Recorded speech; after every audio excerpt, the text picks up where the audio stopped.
십자가 없는 위로는 착각입니다. 요한복음 12장 32절. 내가 땅에서 들리면 모든 사람을 내게로 이끌겠노라. 왜 예수님께서 십자가에서 죽으셔야만 했는지 그 이유를 분명히 아는 사람들이 많지 않습니다. 인간들이 필요로 하는 모든 것이 따스한 동정이라면 그리스도의 십자가는 하나의 웃음거리일 뿐 전혀 필요가 없는 것입니다. 그러나 이 세상이 정작 필요로 한 것은 약간의 사랑이 아니라 근본적인 수술입니다. 영적으로 고통을 당하고 있는 영혼을 1대1로 만날 때 십자가상의 예수 그리스도를 계속 기억하십시오. 만일 그 영혼이 십자가가 아닌 다른 방법으로 하나님께 갈 수 있다고 착각한다면 예수 그리스도의 십자가는 그에게 필요 없게 되기 때문입니다. 만일 당신이 인간적 동정이나 이해심만으로 다른 사람들을 돕는다면 당신은 예수 그리스도의 반역자의 역할을 하는 것입니다. 하나님과 깊은 관계를 유지하는 가운데 하나님의 입장에서 그 영혼을 위로해야 합니다.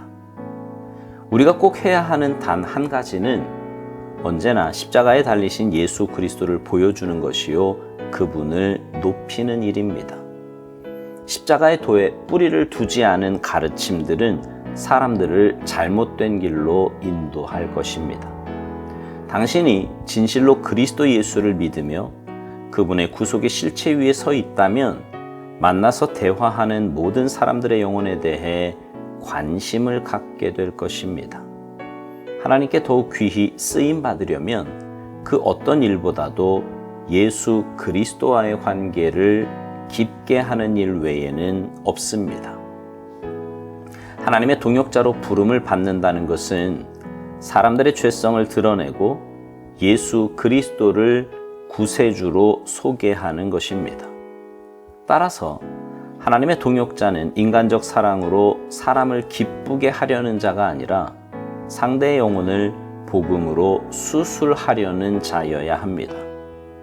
멋지고 아름다운 설교를 하려는 자가 아니라 그리스도 예수를 높이기 위해 하나님께로부터 보냄을 받은 자여야 합니다. 하나님께서 우리를 저 깊은 곳까지 꿰뚫어 보신 것처럼 우리도 사람들을 깊게 꿰뚫어 볼 수 있어야 합니다. 그러려면 성경에 깊은 조예가 있어야 합니다. 그래야 진리를 힘차게 말할 수 있고 두려움 없이 성경 말씀을 적용할 수 있습니다.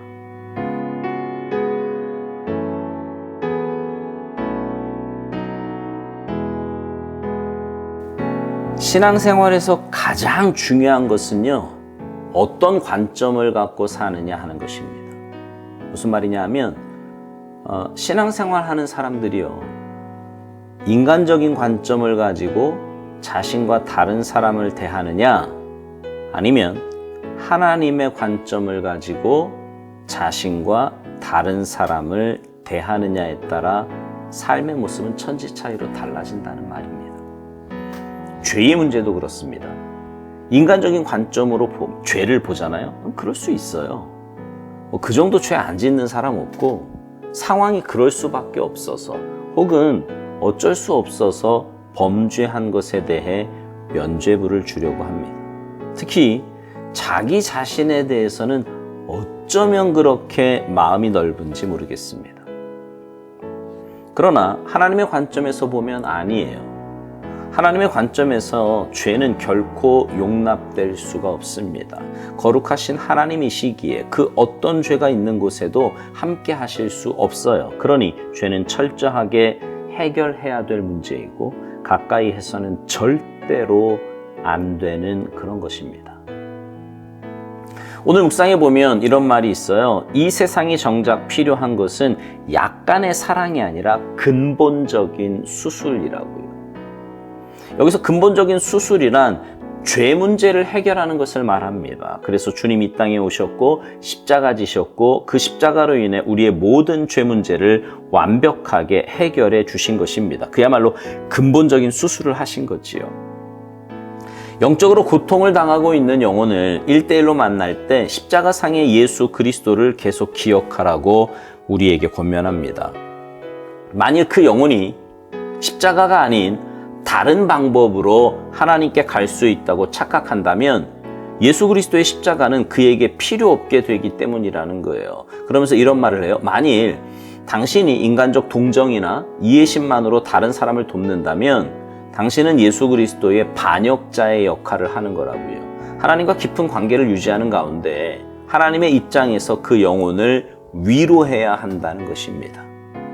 묵상을 시작하며 말씀드린 대로 내 얄팍한 동정심이나 인간적인 생각은 결코 해결책이 아닙니다.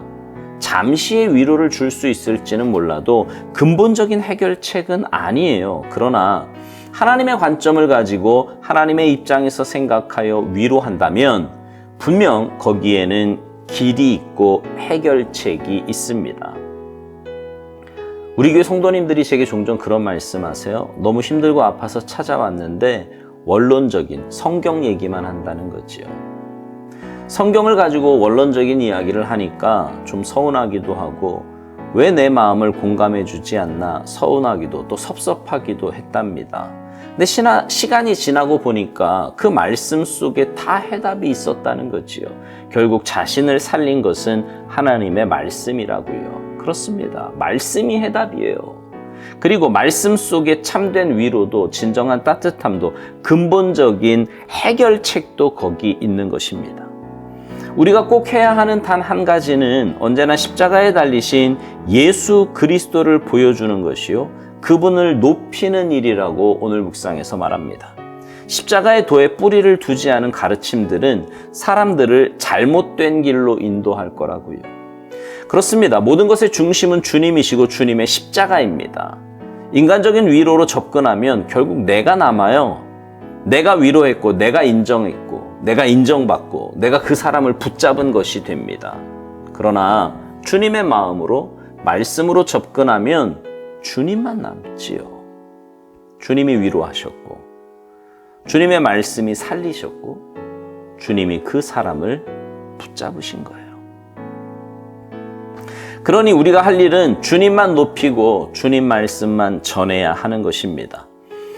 또 묵상에서 이런 말을 합니다. 하나님의 동역자로 부름을 받는다는 것은 사람들의 죄성을 드러내고 예수 그리스도를 구세주로 소개하는 것이라고요. 따라서 하나님의 동역자는 인간적 사랑으로 사람을 기쁘게 하려는 자가 아니라 상대의 영혼을 복음으로 수술하려는 자여야 한다는 것입니다. 여기서 사람들의 죄성을 드러낸다고 해서 그 사람의 잘못과 죄를 지적하고 정죄하라는 말이 아닙니다. 주님을 소개하고 주님의 십자가를 전하면, 다시 말해 복음만 전하면 그 복음에 비답해 자신의 죄를 깨닫게 될 것입니다. 그러면 하지 말라고 해도 회개하며 주님의 십자가를 붙잡게 되는 거죠. 묵상 마지막에 보면 이런 말이 있습니다. 하나님께서 우리를 저 깊은 곳까지 꿰뚫어 보신 것처럼 우리도 사람들을 깊게 꿰뚫어 볼 수 있어야 한다는 거예요. 좀 사람을 깊이 있게 봐야 한다는 겁니다. 그러려면 성경에 깊은 조예가 있어야 하는데, 그래야 진리를 힘차게 말할 수 있고 두려움 없이 성경 말씀을 적용할 수 있다는 것입니다. 그렇습니다. 말씀이 있어야 올바른 기준을 가지고 상대방을 볼 수 있어요. 내 얄팍한 경험이나 지식이 아니라 하나님의 말씀의 기준으로 권면하고 위로하고 바른 길로 인도할 수 있는 겁니다. 바라기는 여러분 모두가 하나님의 말씀으로 온전히 무장하시기 바라요. 그래서 하나님의 말씀으로 십자가 사랑으로 위로하고 권면하시기를 바랍니다. 그래서 여러분 주위에 있는 영혼들이 주님의 사랑을 깨닫게 되고 주님 앞에 나와 회개하며 믿음의 반열에 들어서게 되기를 주님의 이름으로 축복합니다. 아멘.